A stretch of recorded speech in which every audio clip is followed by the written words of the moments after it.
Are we ready to record? We're all good here. All good. Okay. Shit, I don't even know where to start. Hi. I guess is how I can start this. My name's Will. William Matthews. A lot of you know me as Will. That's whatever. If you're seeing this, that means I am officially dead. Man, that's gonna be weird. Well, okay. I guess I'll just jump right into it. A lot of you seem to think you know everything there is to know about me, which just frankly isn't the case. Uh, I mean, I guess in other words, I'm here to tell you my side, my truth about what happened. Uh, I guess we can start when I was a kid. Growing up was not a fun time for me. All right, being exposed to crime and drugs and guns and everything at such a young age was, not the best for me, I guess. I mean, I guess in a way I was forced into my family business. I mean, after all, I did watch my father brutally. He shot down my mother in front of me when I was like 12, so that was fun. Uh, but I mean, I won't lie. I've seen some shit. I've done some even worse things, but I'm not gonna lie about what I've done. All right, but I will tell you one thing that I didn't fucking do. That a lot of people seem to think I did and have misconceptions about. I didn't fucking murder Frankie Lorraine, Sam Rowland, or any of those people. I didn't throw acid on Joey Giovanni's face. Did I break his knees? Sure, but I never threw acid on that motherfucker. However, I will tell you what happened on those fateful nights way back when, right? Uh, well, yeah, I guess I'll start when I jumped into the city. When I got off the plane, jumped off, got in, yeah. Uh, when I first got here, I met a man by the name of Donnie Calloway. He was my first friend in Los Santos officially. He introduced me to a few of his friends, Jackie Franchennzzo, Lucas Hendricks, and Yamazaki Mazak. Together, we built this family. It was I guess in other words, a crime family, which took on a lot of names. Those names, later we decided, we went without a name for a while, okay? Later, we were the Kazama crime family, and it was tied to Jackie Franchennzzo. He was the first Don, and limits turns boss of a family. We did a lot of illegal shit. I won't lie to you. It was none of what we did was legal. Uh, we started off fairly small in the weed business, eh, and around this time when we were, really getting into the thick of things with the weed, we brought in Sam and Muriel Rowland, brother and sister, as well as Frankie Lorraine, who would later be the wife of Sam Rowland. But as our weed business continued to expand, so did our family. By extension, we established two main grow houses. The first one being off of Spanish Avenue. Way back, down there. You know what Spanish Avenue is. I don't gotta explain it to you. And the other one was on Grove Street. We actually cooperated with the Ballers to get that set up. The East Side Ballers, the gang on Grove Street. Don't gotta explain that to you either. Sam, Frankie, and Miro were in charge of the grow operation, while Donnie and me were in charge of, you know, let's call it waste management. That's the better word. Meaning we kill people.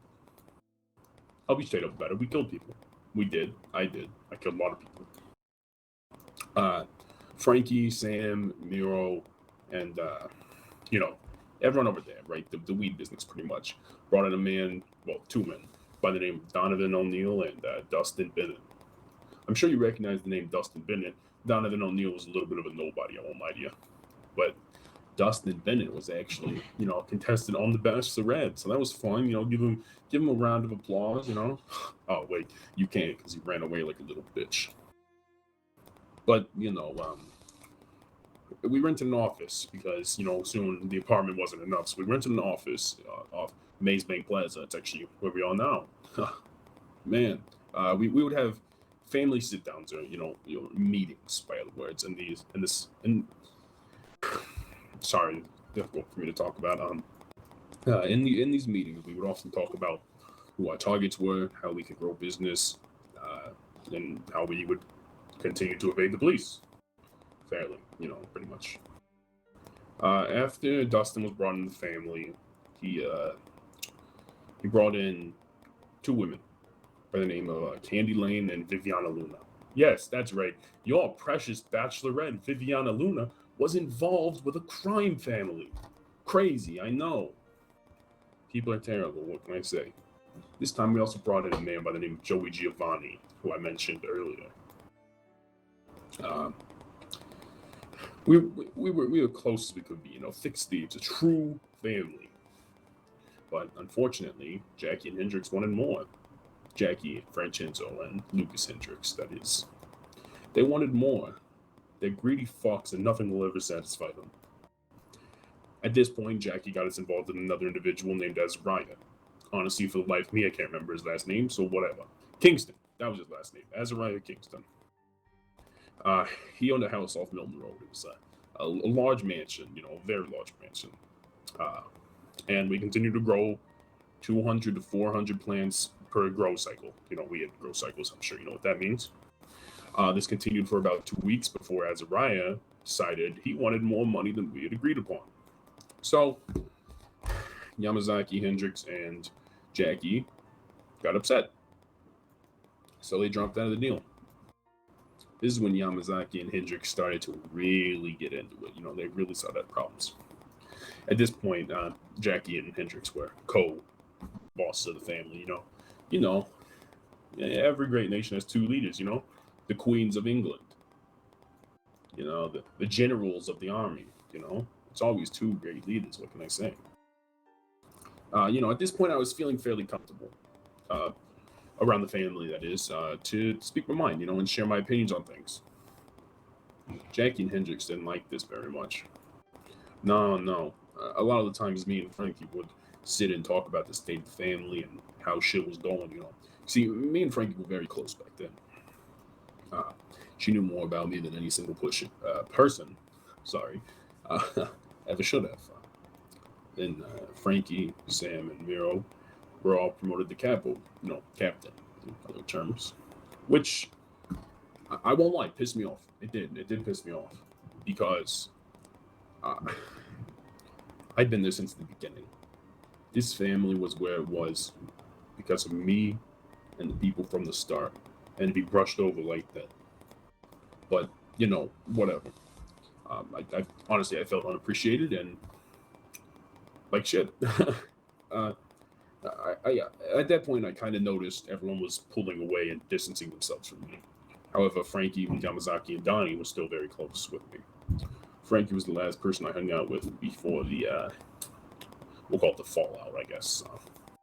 I can still remember this like it was yesterday. It was, Frankie was taking me around showing locations for her bar, and for the bar her and Dustin were gonna open. She was telling me about her wedding. Her and Sam were planning. Her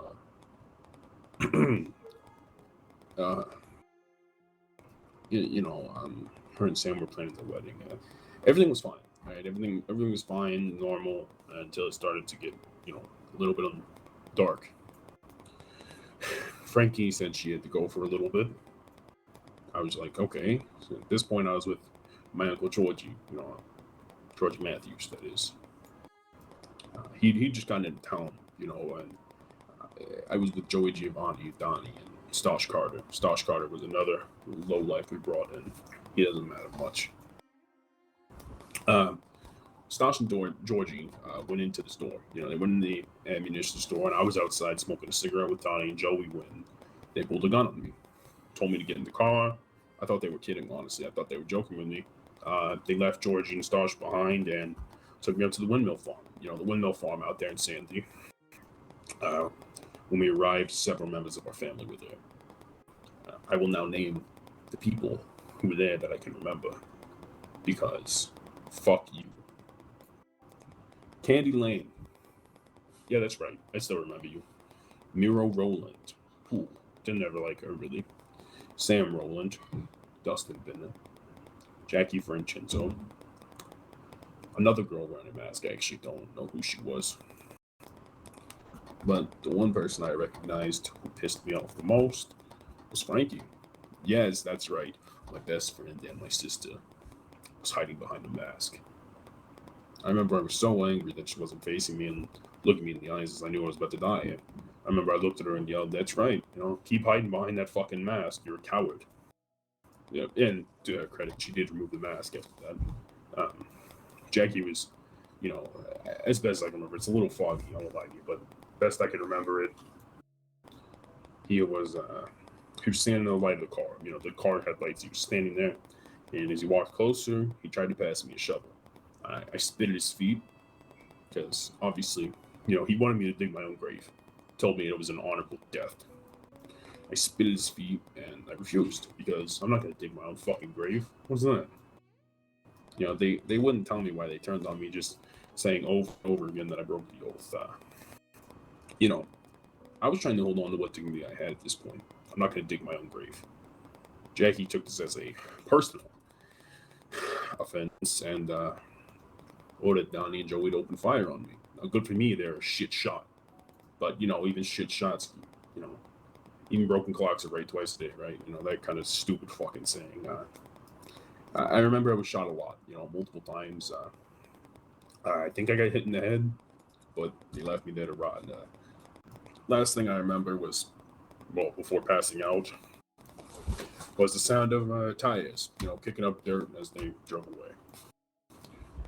From that point on, I remember waking up in a hospital, I think. There was a detective there asking me a bunch of questions. Obviously I wasn't able to speak considering I was just shot upwards of like 12 times or something. I don't know. But, it was a lot of pain. I had to go in surgery, and next thing I knew, my uncle, Georgie, was checking me out against medical advice. Doctors were saying, no, you can't leave, blah, blah, blah. He refused and he let me out because he was convinced that family would have circled back and figured out that I was alive. So, this was actually confirmed by the multiple missed calls come through my phone, missed call after missed call, and they waited for me to pick up, but I never did. My uncle loaded me in the car, and we knew then that we had to strike back. Nobody fucks with a Matthews man and gets away scot-free. The person I was most hurt by was Frankie, frankly, because, obviously. So I will admit, she was my target. I wasn't going to kill her, but she was where I was starting with. I couldn't understand why someone so closely would betray me in such a way. I don't know. But I remember as soon as I got my voice back, I called her, and anonymously, of course. She picked up, and on the second ring, after a moment of silence, she asked my name. She knew I was alive, which pissed me off even more. I asked her why she had done this, and she continued to evade my questions, telling me that I needed to stay away from them. The next part, I will admit, was not my finest hour. I'm not saying I regret my actions by any means, but, not my best moments. My uncle managed to get his hands on a live pig, which was her favorite animal. I called her, and when she answered, Georgie slit his throat over the phone. You could hear her freak out on the other end, and I told her she needed to meet me, and that I had something to give her. Now, like I said, I knew her too well to know that she would show up. Frankie was always a curious person. She wanted to protect everyone no matter the cost. Well, sorry, I shouldn't say everyone. Everyone except me, apparently. She showed up to the spot and found the body of the pig that Georgie had left. It was. And there was a message there too. I remember. I can't remember exactly what I had put on the message, or what he had put on the message. Sorry. I think it was something comparing her to where pigs went to die. I don't know. All I remember is it was at the slaughterhouse. Yeah, at this point, I was planning on luring her out to the slaughterhouse to confront her about the events, but I had fallen ill due to the injuries, and I wasn't able to, I was bedridden for months, right? A few weeks went by. Frankie and Sam were busy planning their wedding, right? This is when I texted Frankie very late one night, and I remember I texted her, I sent her a location followed by the words, "It's me. Text me your answers. I hope to see you soon, sis," because it was a riddle. I left her location with a riddle where only she would understand. We had a thing for telling each other riddles, so I found it fitting. She replied with, what makes you think I'm going to play along with your sick mind games or something like that. I remember telling her she doesn't have a choice. I think I said I would hate to hurt that face of Sam's, something along those lines. I don't know. I got a new phone. But like I said, I knew her. Okay, this would get her exactly where I wanted her. Frankie always did have a hero complex. She wasn't able to protect her sister when they were younger, and she died. So Frankie thought that it was up to her to protect everyone else. At this point, she was pissed and replied, you go anywhere near anyone in the family, I'll fucking kill you. Along those lines.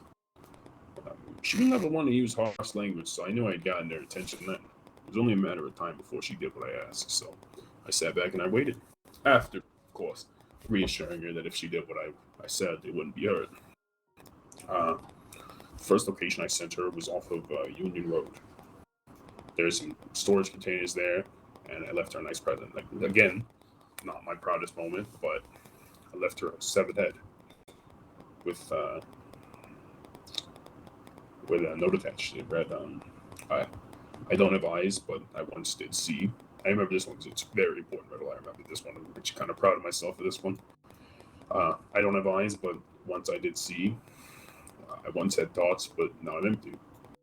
The first riddle that would lead her to another location, that is. A little while later, I received a text.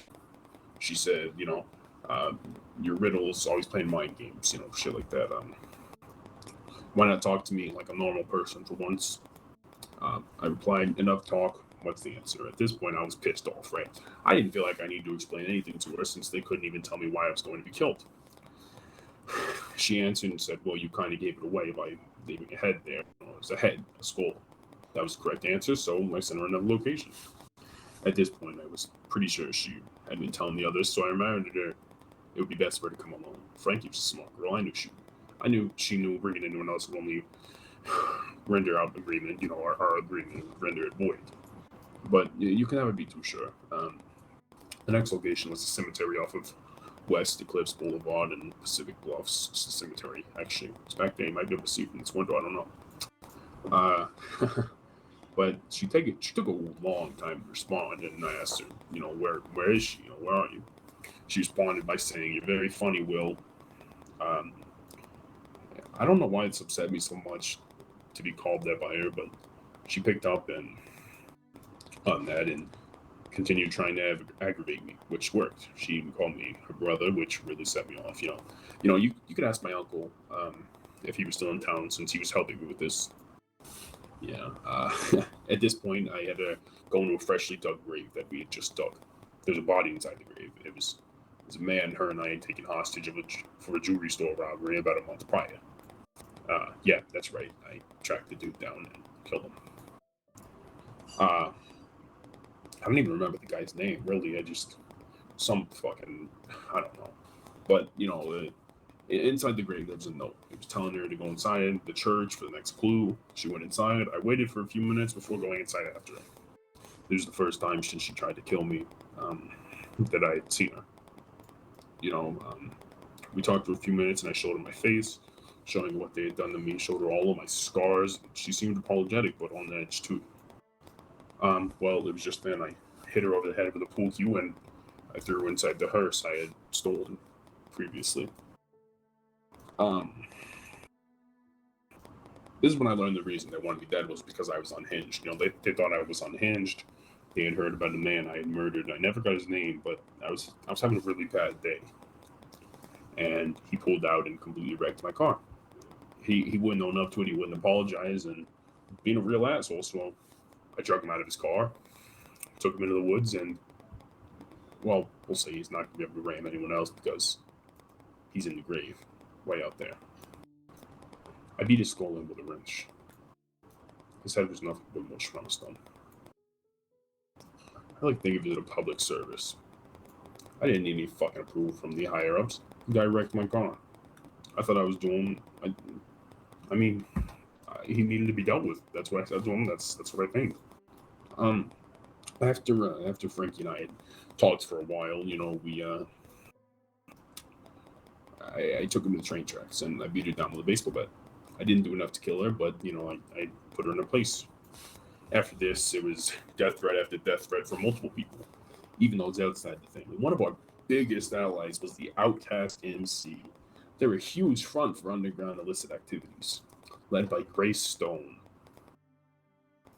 Yes, Grace Stone, leader of the Outcast MC, is a criminal. Ooh, big whoop. You know, they've done many dealings with our family and drugs mostly.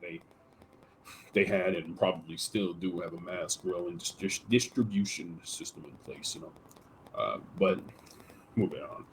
A while went by, and Frankie recovered, but she wasn't able to remember a lot of what happened. I know this because Frankie did keep in contact with me.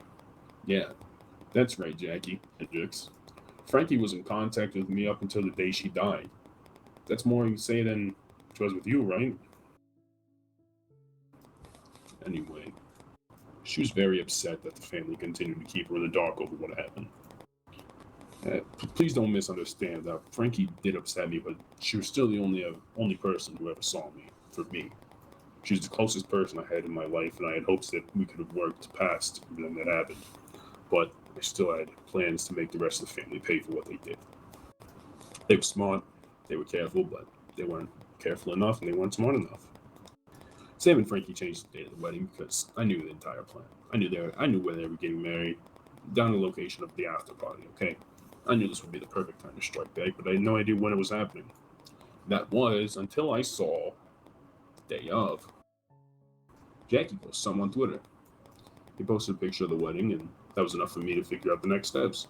I waited outside where the after party was happening at the Sunrise Club. I think this was the 18th of December, 2021. I think. Not sure. I think that's it. I was waiting to make my move, and I noticed Lucas Hendricks and Joey Giovanni walking by themselves down to the beach. I figured this was a perfect time. Pulled up in a gold postal truck. Hendricks took off running. He ran away like the little bitch he is. Classic him, always running away, leaving his friends. But that left Joey to me. I took Joey, and I won't lie, the stuff I did to him was pretty extreme. So if you're queasy, I'd look away now like this.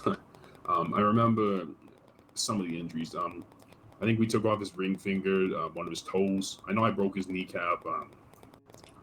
We used a blowtorch on his knees. They were burnt to hell, 3rd-degree burns on both knees. He had a fractured jaw, the bruises and cuts everywhere, and a lot of gunshots in his torso, his legs, and, that general area. He also had water in his lungs because we had waterboarded him. But before we had shot him, I took my knife. I think it's actually over there. I don't know where it is, but I carved out your next in his back. From what I know, he still has that scar. Don't you, Joey? But that message was directed towards the family, not him necessarily. Did I go a little overboard? Sure, but I wanted them to pay for what they did to me. They called me family, and they stabbed the knife in my back. I thought it was only right I did it back. But that was my last attack on the family, pretty much. I took some time to recover and work on my mental health. I made some new friends, and I wanted to become friends with Frankie again, even though I knew it would probably never happen. I gave up on that, and I decided I was going to leave the city for good. I wanted to go help my old friend Angeles. She lives in Philly. The only reason I came back was because I received a call from Yamazaki saying that Frankie and Sam had been murdered by a crime family from New York by the name of, I think it was the Salvalinas. I don't know. But according to Yamazaki, Donnie Calloway had caused some trouble with them, and they came to settle the score. But like he always did, Hendricks ran away. He left Frankie, Yamazaki, Sam, and Donnie to die. Donnie and Yamazaki made it out, just barely, but Frankie and Sam didn't. This is why I'm back, because their family, the Kazama, or better known as the Salieri family, has taken too many lives. They've ruined too many lives, and the person who started all this and should be held responsible, that man is Jackie Franchennzzo.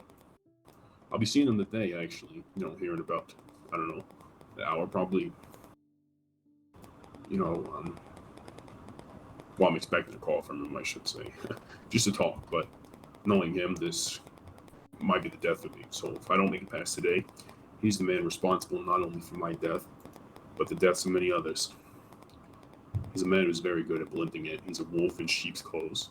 He can talk to anyone and everyone, smile to their face, and when they turn around, he shoots them in the back. Do not trust this man and do not underestimate him. All of this to say, I understand all the wrongs I've done, but I believe I've done them with good intentions. But however, I do feel some remorse for how things went down with Frankie. This is something that'll never be undone now. I didn't want to do this, Jackie. It ain't nothing personal. I'm ready to face my maker. Are you, Jackie? How do you think? Was that good, Angeles?